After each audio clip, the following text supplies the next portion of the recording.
Okay, so let's look at the diagram. Let's just try to see what has us so incredibly confused here this morning. Let me see if I can bring it up.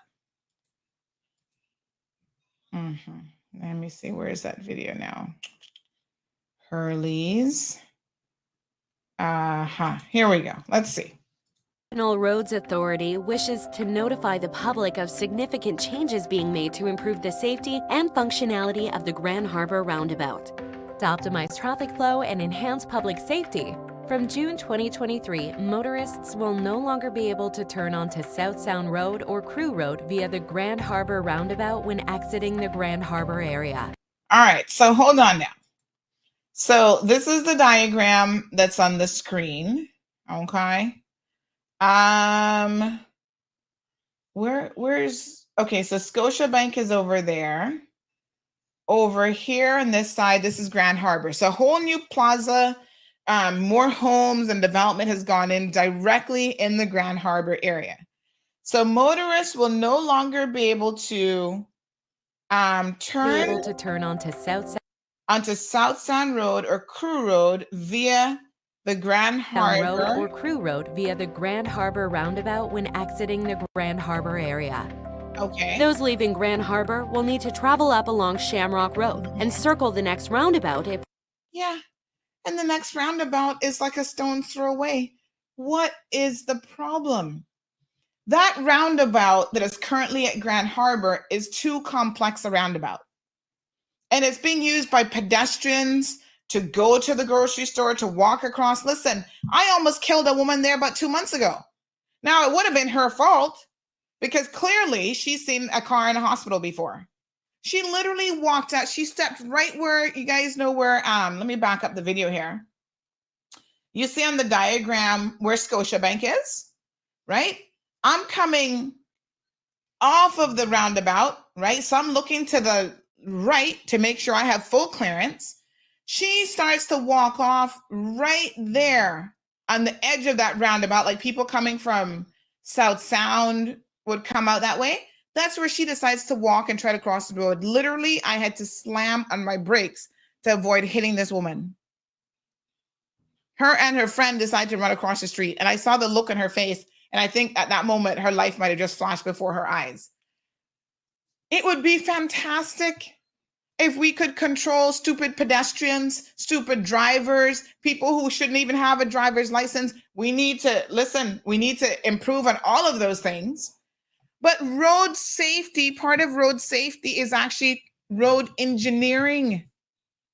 Sometimes you need to cut off access and you need to force people to take a route that's a little bit safer. I ain't mad about this, not at all. Will no longer be able to turn onto South Sound Road or Crewe Road via the Grand Harbour roundabout when exiting the Grand Harbour area. I think that, I mean, I might be wrong. This one and the A.L. Thompson's roundabout are the two largest roundabouts in the Cayman Islands. I guess the one Cayman Bay is a little bit more complex in that it's considered 3 lanes. Let us also keep in mind that there are future road works to come that is the expansion of the road system that's going to impact this area. This is not going to just be what you see here. The lanes going into this roundabout are going to be increasing in the coming year or so. So the NRA is thinking ahead. We're going to make this even more complex of a roundabout by expanding the roadway, right? If we're doing that, we need to think about safety of pedestrians and people having to maneuver this already rather complex roundabout. I am all for it. Get it done, and the quicker, the better. I would not have even given that much notice if I was the NRA, but I guess, you know, right now when you're going to South Sound, they have those cones there. And people are supposed to decide, this is coming from the east. People are supposed to decide if they're going to be turning in that direction or not. People are so confused when they do that. Oh my God. Seriously. They're so confused. I see it all the time and I'm just like, wow. Venetia says, I'm all for this new change. That roundabout is very accident prone. Drivers exiting Grand Harbour prematurely and then are stuck in the middle of the roundabout. Had a couple near misses already, got rear-ended twice because of it. Trust me, I see it all the time. I don't think you have enough time when you come out of that roundabout, when you come out of Grand Harbour, to cross over essentially 3 lanes of traffic to try to reach all the way to South Sound or get back on Crewe Road.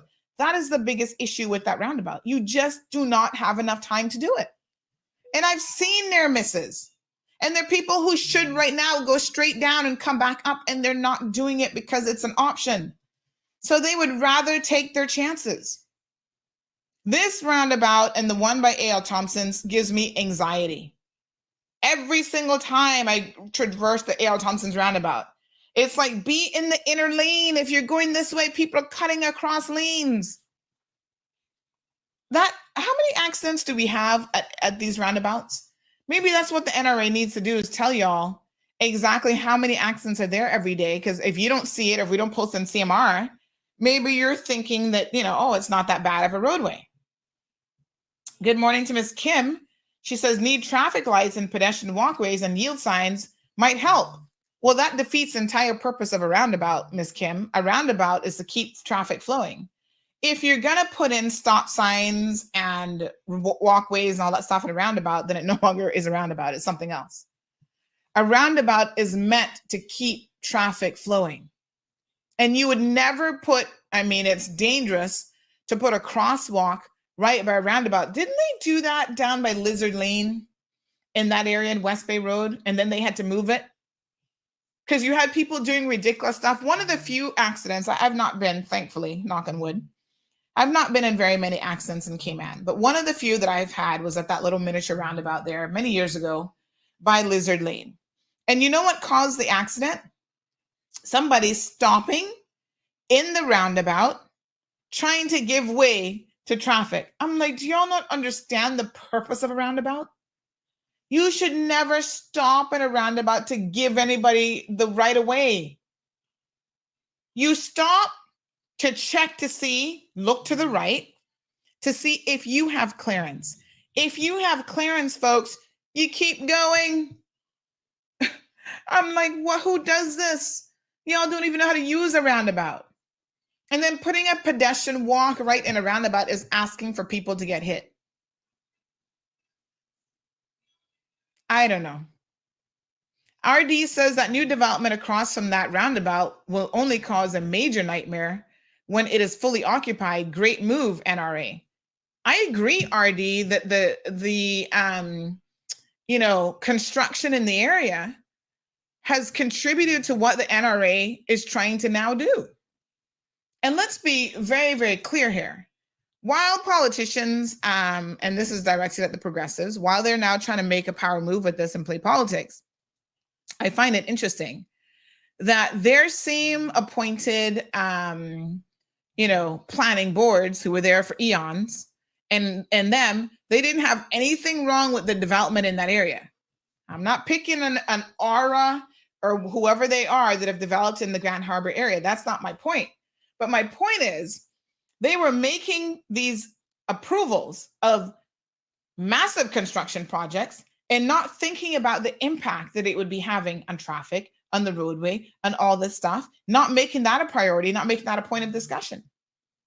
Remember during the Progressives' tenure, when it came up that there was some other proposal that they were making, one developer had to jump in and say, hold on a second now, because Alden even jumped on his high horse and tried to throw the Davenport group under the bus, talking foolishness about, the Davenport group is like, basically they're the problem and they're preventing this from happening. There'd been some agreement, and Davenport was like, don't mix us up in your political foolishness, because we ain't got nothing to do with that. They actually had to go on record and issue a statement against the progressive government, against what Alden had said, because Alden got it wrong, and then he had to kind of backtrack and apologize to the Davenport group. Y'all don't always remember these things. And even sometimes me, I forget, but I'll be trying to recall how we've gotten where we've gotten, because that's also important. And now they want to be the forefront of, we're going to stop progress. We're going to stop road safety. from being implemented. And when y'all were there, you were doing what exactly?